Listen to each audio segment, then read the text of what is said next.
ہم نے تو اس کے بھی شارٹ کٹ رکھے میں. صحیح مسلم میں حدیث ہے, سیدنا عثمان رضی اللہ تعالیٰ عنہ علیہ السلام نے روایت کی ہے.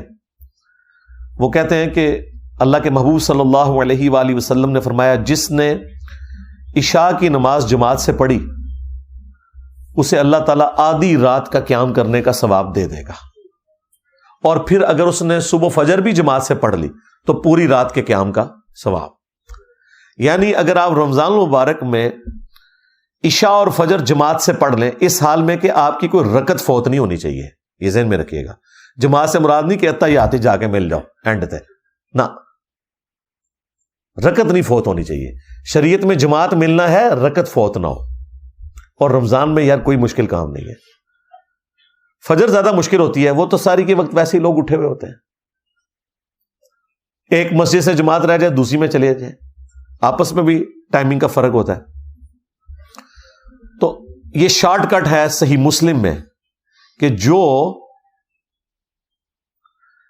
رات کو عشاء اور صبح فجر پڑھ لے جماعت کے ساتھ, پوری رات کے قیام کا اسے ثواب مل جائے گا. یہ شارٹ کٹس جو ہیں وہ ہمارے جیسے جو کمزور لوگ ہیں ان کے لیے بہت بڑی نعمت ہے.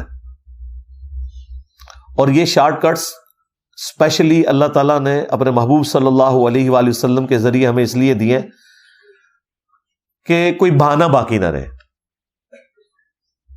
اسی طرح کا ایک شارٹ کٹ صحیح مسلم میں رپورٹ ہوا ہے.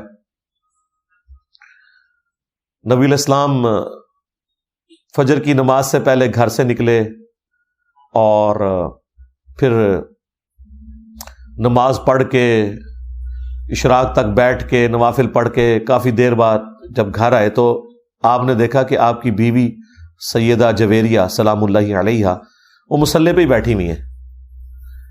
نبی علیہ السلام نے فرمایا تم صبح سے بیٹھی ہوئی ہو, یعنی کم از کم 3 گھنٹے تو ہو گئے تھے ان کو بیٹھے ہوئے, اور میں نے گھر آنے کے بعد 4 کلمات صرف 3 دفعہ پڑھے اور مجھے تم سے زیادہ ثواب مل گیا. سبحان اللہ وبحمدہ عدد خلقہ ورضا نفسہ وزینت عرشہ ومداد کلماتہ. یہ 4 کلمات سبحان اللہ وبحمدہ تو کامن ہے نا, عدد خلقہ ورضا نفسہ وزینت عرشہ ومداد کلماتہ, ان کو آپ نے 3 دفعہ پڑھنا ہے. وہ ہم نے صبح شام کے اذکار میں بھی یہ ذکر ڈالا ہوا ہے. تو مجھے اس سے زیادہ ثواب مل گیا جو تمہیں ملا ہے. اب اس کی قدر جو مجھے ہے نا وہ شاید آپ میں سے بہت کم لوگوں کو ہو. میرے لیے تو سیکورٹی ایشوز کی وجہ سے مسجد میں اشراق تک بیٹھنا آلموسٹ امپاسبل ہو چکا ہے. حالانکہ یہ سنت بھی ہے. صحیح مسلم میں آتا ہے کہ نبی علیہ السلام تو فجر سے لے کر سورج بلند ہونے تک مسجد میں بیٹھے رہتے, اور اس دوران صحابہ کرام کہتے ہیں کہ ہم آپس میں ایک دوسرے کو اپنے زمانے جاہلیت کے واقعات سنایا کرتے تھے. اور اس میں الفاظ ہیں کہ مجلس کرتے تھے نبی علیہ السلام. یہ مجلس کا ورڈ اس میں موجود ہے, اسی کی وجہ سے ہم نے مجالس کا نام رکھا. اور پھر ہم زمانے جاہلیت کے جب واقعات سناتے اور اس میں ہم اپنی ان حرکتوں کا ذکر کرتے تو خود اپنے اوپر ہنسا کرتے تھے کہ یار ہم کس قسم کے تھے. کبھی کہیں نذرانہ چڑھا رہے ہیں بتوں کے اوپر جا کے, اپنے ہاتھوں کے تراشے ہوئے بت, یعنی وہی ریپلیکا یہاں پہ بھی آپ کو نظر آتا ہے. تو نبی علیہ السلام بھی ہمارے ساتھ مسکراتے تھے جب ہم آپس میں مسکراتے تھے نا کہ یار ہم کتنے جاہل لوگ تھے. تو نبی علیہ السلام بھی محظوظ ہوتے تھے اس مجلس میں بیٹھ کے. تو یہ فجر سے لے کر اشراق تک مسجد میں بیٹھنا یہ بہت بڑی نعمت ہے. لیکن اس کے ایکویلنٹ ایک شارٹ کٹ میں نے آپ کو بتا دیا کہ نبی علیہ السلام نے فرمایا کہ یہ 4 کلمات پڑھ لو 3 دفعہ, سبحان اللہ وبحمدہ عدد خلقہ ورضا نفسہ وزینت عرشہ ومداد کلماتہ, تو تمہیں اس سے بڑھ کر ثواب مل جائے گا. ایک اور شارٹ کٹ صحیح مسلم میں, اور یہ حدیث صرف مسلم میں نہیں ہے, یہ ترمذی میں, ابو داؤد میں, سنن نسائی میں, ابن ماجہ میں, یعنی جو اہل سنت کی مین سٹریم کی 6 کتابیں ہیں, بخاری کو چھوڑ کے باقی 5 کتابوں میں یہ حدیث موجود ہے, اور مشکات میں تو ظاہر ہے موجود ہے کہ جو شخص رمضان المبارک کے روزے رکھے اس کے بعد شوال کے مہینے میں 6 روزے رکھ لے, اسے پوری زندگی کے روزے رکھنے کا ثواب ملے گا اگر اس کی یہ روٹین رہی پورے سال کے روزے کا.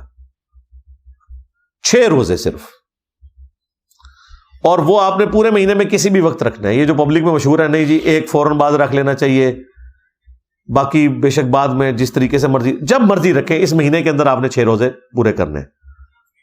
بہتر تو ویسے یہ ہے کہ آپ ساتھ ہی رکھ لیں عید کے فوراً بعد, کیونکہ روٹین بنی ہوتی ہے اور وہ رکھنے آسان ہو جاتے ہیں. بعد میں جب تھوڑا سا وقت گزر جائے نا 1-1.5 ہفتہ, پھر مشکل ہو جاتے ہیں. تو یہ شوال کے 6 روزے ایک شارٹ کٹ ہے پورے سال کے روزوں کا ثواب.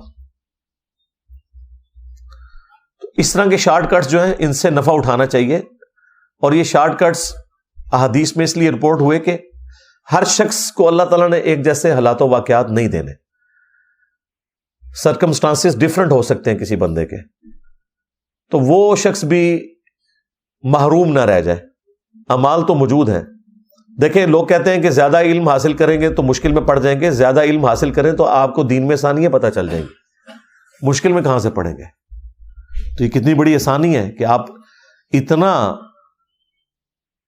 بڑی فضیلت والا کام مختصر سے عمل سے کر لیں اور آپ کو بھی اتنا ہی ثواب مل جائے. اسی طریقے سے صحیح مسلم میں حدیث ہے, تم میں سے کسی کے اندر یہ استطاعت ہے کہ وہ تہائی قرآن پڑھ لے رات میں. صحابہ نے کہا کہ اس کی کون قدرت رکھے گا؟ آپ صلی اللہ علیہ وآلہ وسلم نے فرمایا کہ سورہ اخلاص پڑھ لو, تہائی قرآن کے برابر ہے, یعنی اس کا ثواب. قل هو اللہ احد اللہ الصمد لم یلد ولم یولد ولم یکن لہ کفوا احد. 1/3 قرآن کے برابر ایک دفعہ یہ سورت پڑھنے کا ثواب ہے. اور دیکھیں صحابہ کہہ رہے ہیں کہ یہ کس میں قدرت ہو سکتی ہے کہ رات میں 1/3 قرآن پڑھے. یہ آپ کو کہتے ہیں ہمارے بزرگ 8 قرآن روزانہ پڑھتے تھے. صحابہ کرام تو 1 قرآن سے بھی عاجز ہیں. تو یہ یعنی بابوں کا دین ہے اور یہ کتابوں کا دین ہے. باقی